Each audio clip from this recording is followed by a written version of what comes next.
शुरुआत में तो आप लोग भाषा आंदोलन से जुड़े, उसके बाद खतियान आंदोलन में कन्वर्ट हुआ। अभी जो है आप लोग का क्या रोड मैप है, आगे का क्या सोचे हैं, किस उद्देश्य के साथ आप लोग आगे बढ़ रहे हैं?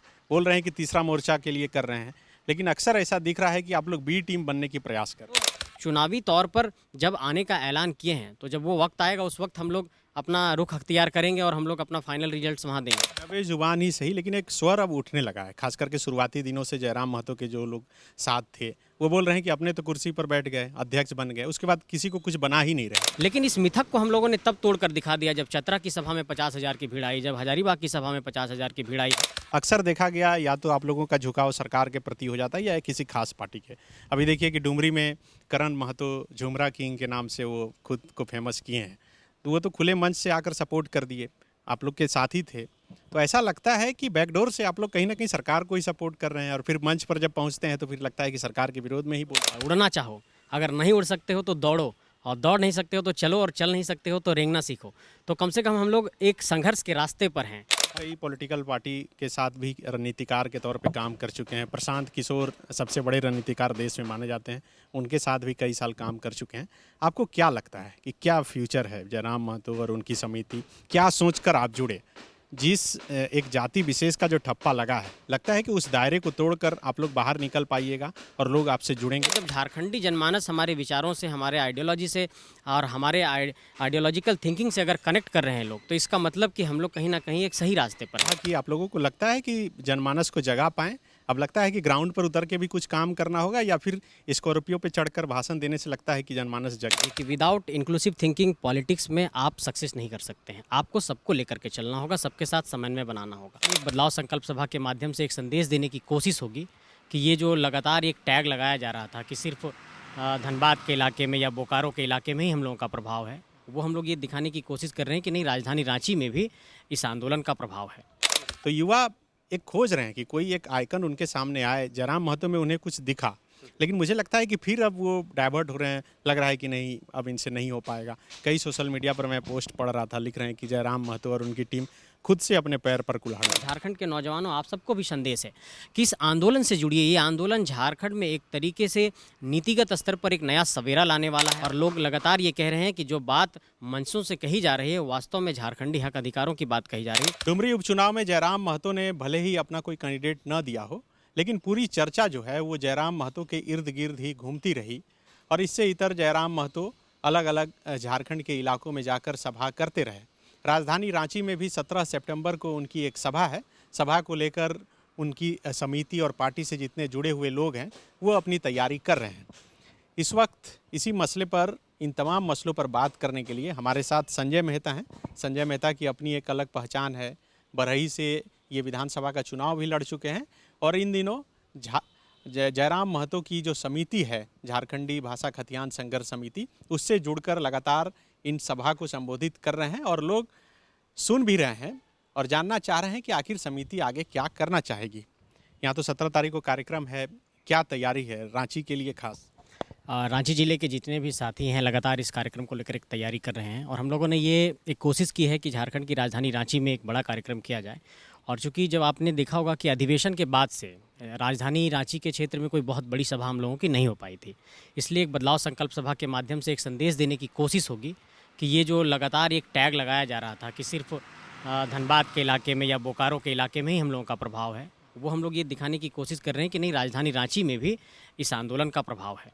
लेकिन ये जो अधिवेशन हुआ था धनबाद के बलियापुर में शायद, तो वहाँ पर यही कहा गया था कि भाई अब हम लोग इलेक्टोरल पॉलिटिक्स में आएंगे।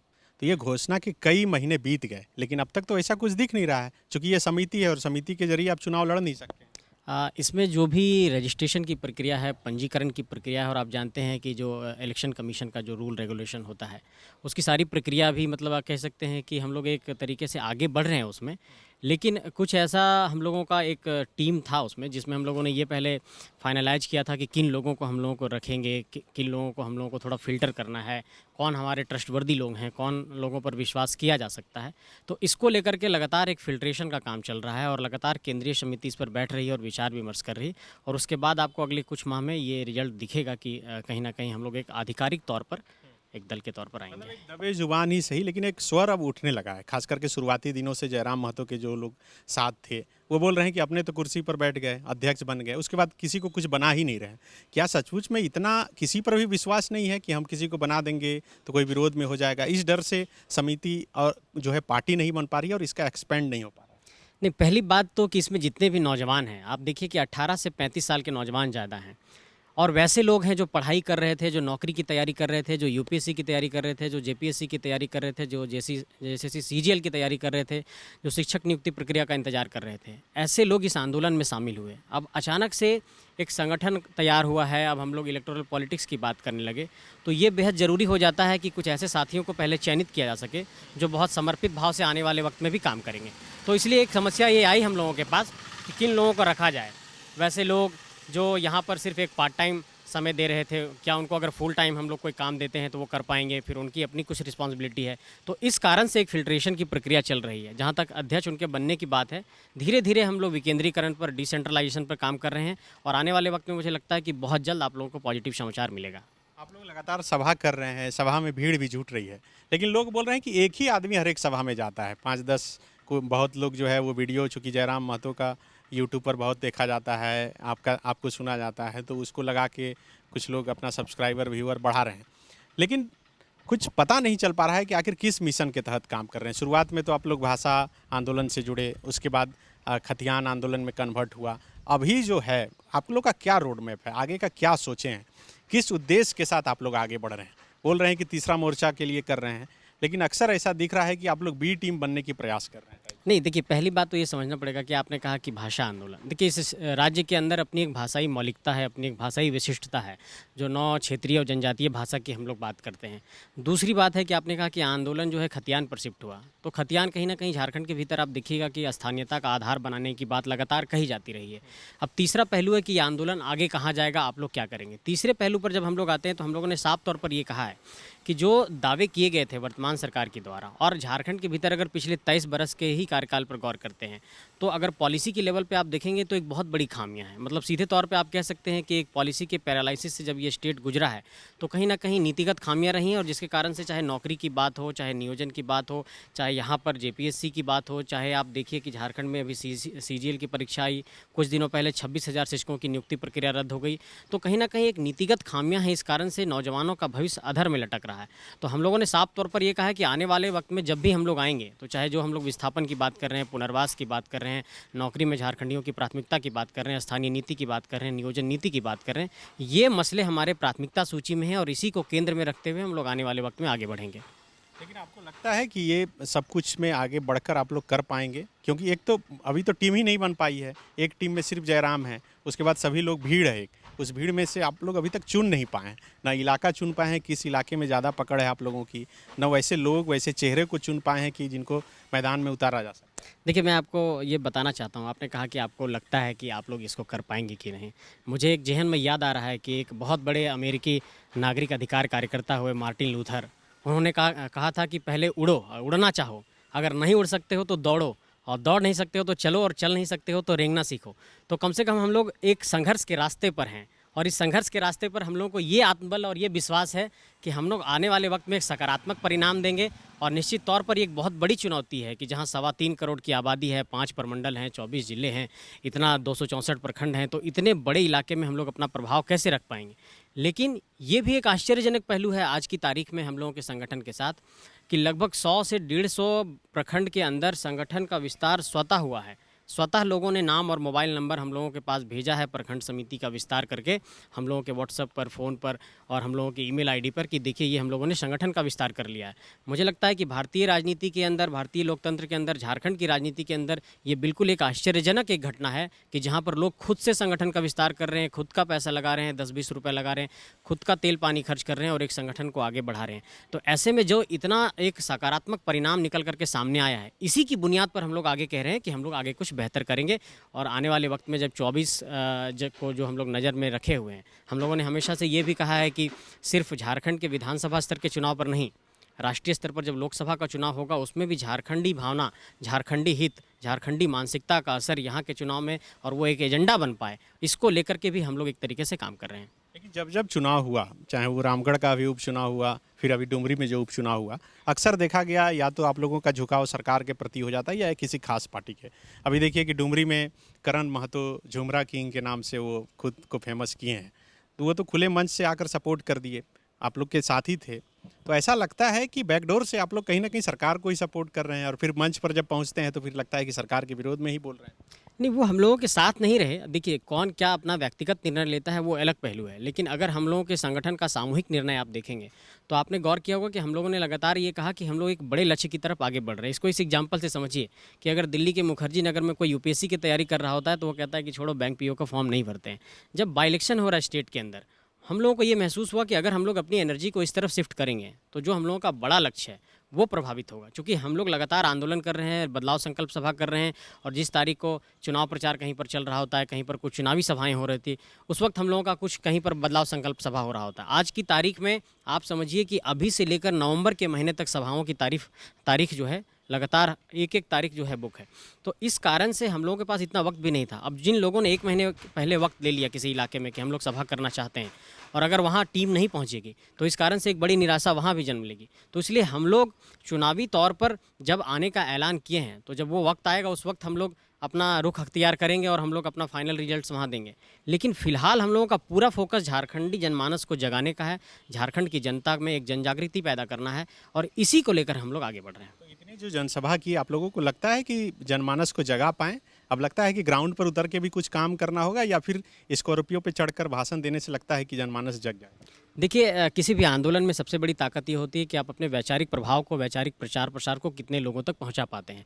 हम लोगों ने ये महसूस किया कि हम लोगों के पास संसाधन कम है और हम लोगों के पास एक ही हथियार है कि सभाओं के माध्यम से जनता को हम लोग जागरूक कर सकते हैं। हालांकि ये एक सच्चाई है कि संगठन के विस्तार को लेकर के भी हम लोगों को अब गंभीरता से सोचने की ज़रूरत है और संगठन को आगे बढ़ाने की ज़रूरत है।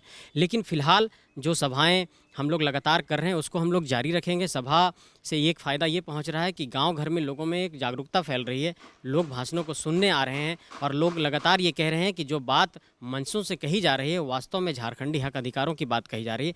ऐसे में हम लोगों ने ये महसूस किया है कि सभा के साथ साथ संगठन के विस्तार का भी काम चलेगा। लेकिन फ़िलहाल इस वक्त हम लोग जो लगातार ये फोकस करने की बात कह रहे थे कि संगठन के विस्तार को लेकर क्या हम लोग इलेक्शन कमीशन के पास जाएंगे या फिर सिर्फ हम लोग भाषा संघर्ष समिति का विस्तार करेंगे, तो हम लोगों ने इसमें ये निर्णय लिया कि भाषा संघर्ष समिति जिस तरीके से है वो एक मदर संगठन के तौर पर काम करेगा, और उसके बाद जब हम दूसरा संगठन बनाएंगे तो उसकी जो पंजीकरण की प्रक्रिया होगी, उसका जो संविधान होगा वो पूरा अलग होगा और वो इलेक्शन कमीशन में जाकर। कब तक होगा ये मुझे लगता है कि आने वाले वक्त में अक्टूबर नवंबर के महीने तक आपको इसका परिणाम देखने को मिल जाएगा। अच्छा, आप तो कई पॉलिटिकल पार्टी के साथ भी रणनीतिकार के तौर पे काम कर चुके हैं। प्रशांत किशोर सबसे बड़े रणनीतिकार देश में माने जाते हैं, उनके साथ भी कई साल काम कर चुके हैं।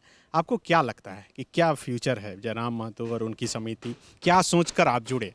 जिस एक जाति विशेष का जो ठप्पा लगा है, लगता है कि उस दायरे को तोड़कर आप लोग बाहर निकल पाइएगा और लोग आपसे जुड़ेंगे या जुड़ रहे हैं? देखिए, किसी भी आंदोलन की जब पृष्ठभूमि होती है वो कहीं ना कहीं किसी एक इलाके से होती है।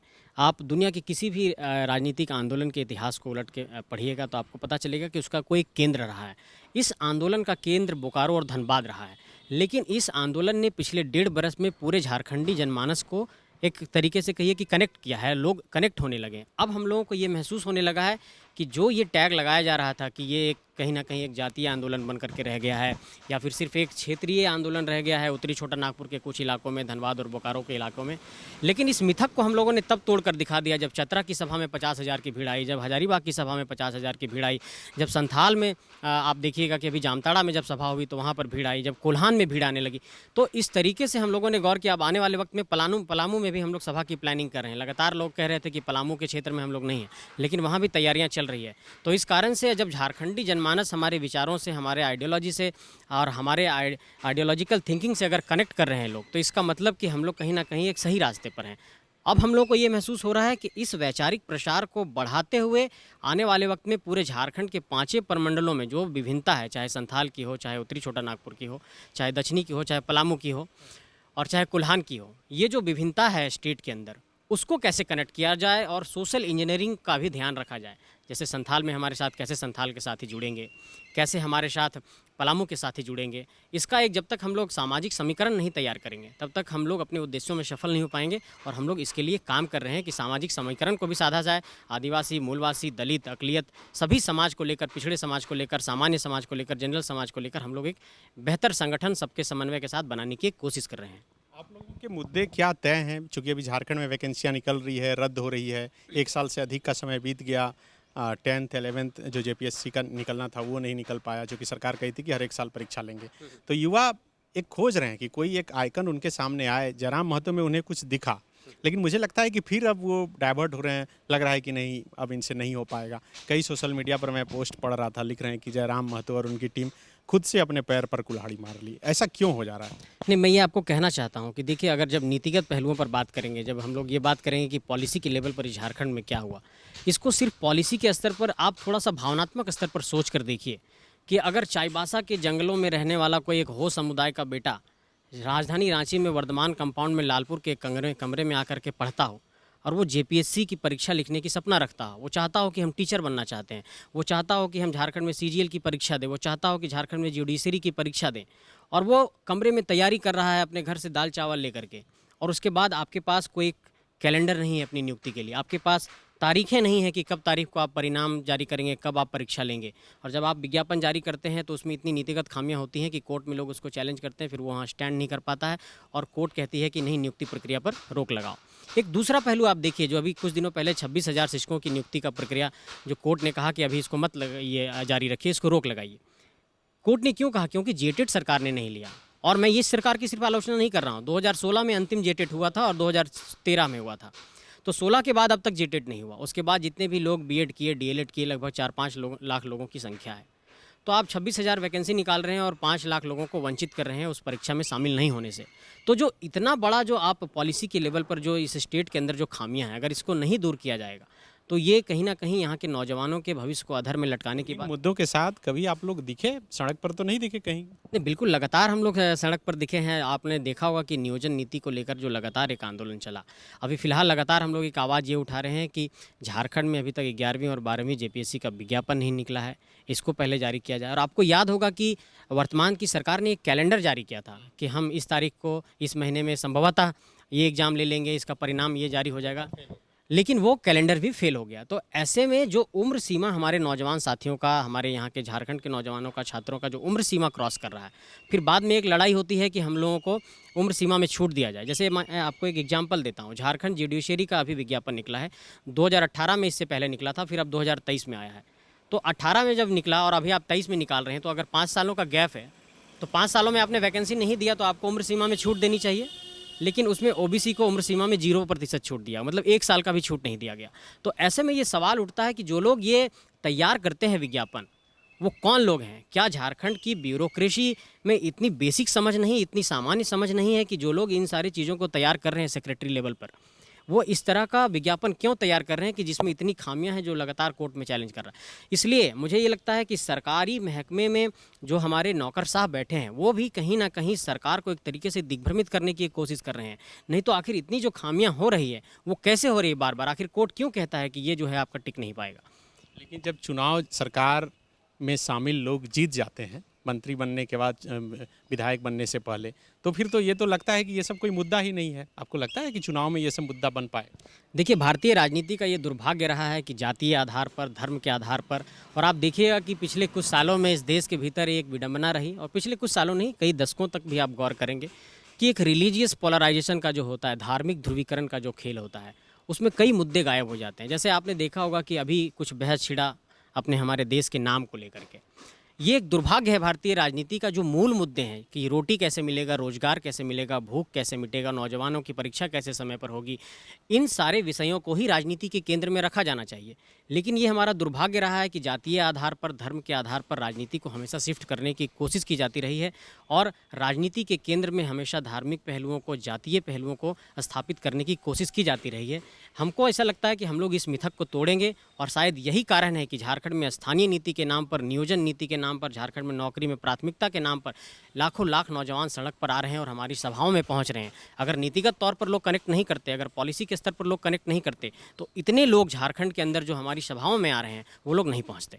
जो लोग आप लोगों से जुड़ नहीं पा रहे हैं, क्योंकि आप लोग तो मंच से भाषण देते हैं और यहाँ से लेके अमेरिका तक की भी बात जयराम जी अक्सर किया करते हैं, उनको क्या मैसेज होगा कि क्या सचमुच में ये सिर्फ एक जातीय समूह का जो है एक समिति नहीं है, उसका आंदोलन नहीं है, ये झारखंड को बदलने का आंदोलन है? क्या अपील करना चाहेंगे और आपको क्या लगता है कि जयराम महतो में क्या ऐसा फ्यूचर है, या फिर आप तमाम लोग जितने जुड़े हैं वो क्या बदलाव कर सकते हैं? देखिए, एक बात को समझिए कि विदाउट इंक्लूसिव थिंकिंग पॉलिटिक्स में आप सक्सेस नहीं कर सकते हैं। आपको सबको लेकर के चलना होगा, सबके साथ समन्वय बनाना होगा। जो लगातार एक बात आ रही है कि जातीय आधार पर ये एक संगठन तैयार हुआ और उसके बाद वही लगातार आंदोलन कर रहा है और अपने ही जातीय इलाकों के हिस्सों में कर रहा है। हम लोगों ने इस नैरेटिव को, इस अवधारणा को तोड़ा है। और फिर से एक बात हम कहना चाहते हैं कि वैसे लोग जो इस आंदोलन को अपने कमरे में बैठकर अपने मोबाइल की स्क्रीन पर देख रहे हैं, उनको साफ तौर पर संदेश है, और झारखंड के नौजवानों आप सबको भी संदेश है कि इस आंदोलन से जुड़िए। ये आंदोलन झारखंड में एक तरीके से नीतिगत स्तर पर एक नया सवेरा लाने वाला है और झारखंड के नौजवान जो लगातार इसमें जुड़ रहे हैं, हम लोगों ने रिसर्च करके अपना एक स्थानीय नीति बनाया है। हम लोग उस ड्राफ्ट को रखेंगे जनता के सामने कि ये झारखंड की स्थानीय नीति है, ये झारखंड की नियोजन नीति होगी, और उस पर लगातार हम लोगों की अपनी जो एक ड्राफ्टिंग कमेटी उस पर तैयारी भी कर रही है और हम लोग उस पर काम भी कर रहे हैं। और दूसरे राज्यों के स्थानीय नीति और नियोजन नीति का अध्ययन करते हुए झारखंड में ऐसा क्या बेहतर स्थानीय और नियोजन नीति बन सकता है जिसमें सभी वर्गों को समाहित किया जा सके, जिसमें झारखंडी हक अधिकारों की प्राथमिकता हो, जिसमें खतियान आधारित स्थानीय नीति बन सके। इस पर हम लोग लगातार शोध भी कर रहे हैं। तो आपने कहा कि क्या संदेश देना चाहेंगे? संदेश यही है कि इस आंदोलन से जुड़िए और झारखंड को बचाने का एक संकल्प लीजिए, क्योंकि अगर आज 2 दशक के बाद ये आंदोलन खड़ा हुआ है और आज अगर झारखंडी नौजवान इस आंदोलन से कनेक्ट नहीं करते हैं, तो मुझे नहीं लगता है कि आने वाले वक्त में फिर कोई इतना एक बड़ा प्रोटेस्ट खड़ा हो पाएगा। तो बिल्कुल ये संजय मेहता हैं और लगातार अपील कर रहे हैं। जैसा कि मैंने बताया कि 17 तारीख को राजधानी रांची में भी एक सभा है समिति की। जयराम महतो और तमाम संजय मेहता के साथ साथ लोग मौजूद रहेंगे और ये अपील कर रहे हैं उन तमाम युवाओं को जो आज की व्यवस्था से परेशान हैं, और उनसे ये अपील है कि आप साथ आइए और इस व्यवस्था को कैसे बदला जाए इस पर विचार कीजिए। शुक्रिया।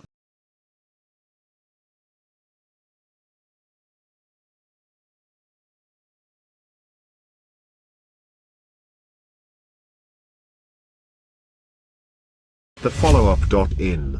Like, share, and subscribe. www.thefollowup.in